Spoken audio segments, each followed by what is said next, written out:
तिसऱ्यांदा पंतप्रधान पदाची शपथ घेतल्यानंतर पंतप्रधान मोदी पहिल्यांदाच मुंबई दौऱ्यावर। मोदींच्या हस्ते विविध प्रकल्पांचं लोकार्पण आणि पायाभरणी।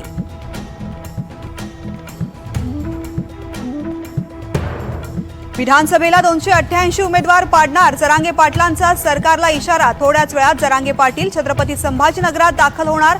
शांतता रॅलीचा संभाजीनगरमध्ये समारोप। विधानसभेचे 288 उमेदवार पाडण्याची सुरुवात मुख्यमंत्र्यांपासून करा। लक्ष्मण हाकेंचा जरांगेंना सल्ला। जरांगे प्रत्येक आंदोलनात भूमिका बदलतात, हाकेंचा आरोप।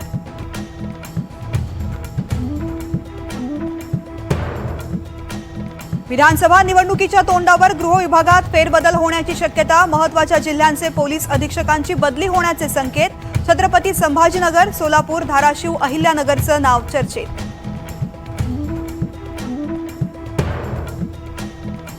भाजपनं काँग्रेस सारख्या चुका करू नयेत। नितीन गडकरींचा भाजपला घरचा आहेर। त्यांनी जे केलं तेच करत राहिलो तर सत्तेत येण्याला काय अर्थ, गडकरींचा वक्तव्य।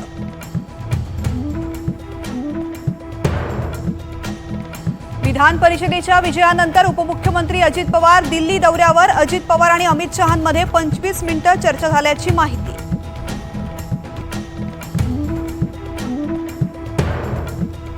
आर्थिक बेशिस्तीवरून कॅगनं राज्य सरकारचे टोचले कान। राज्यावरील कर्जाचं प्रमाण मर्यादेबाहेर गेल्याचं सांगत कॅगनं सरकारला दिला सावधानतेचा इशारा।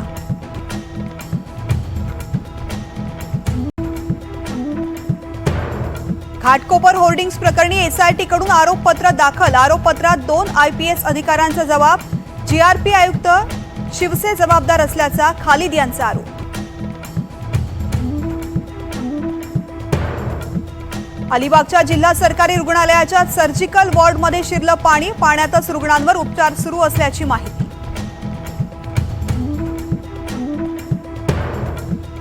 मुसळधार पावसामुळे बिहारमधील रोहतासच्या तुतला भवानी धबधब्याला पूर। 10 ते 12 पर्यटकांची वनविभागाच्या पथकाकडून सुटका।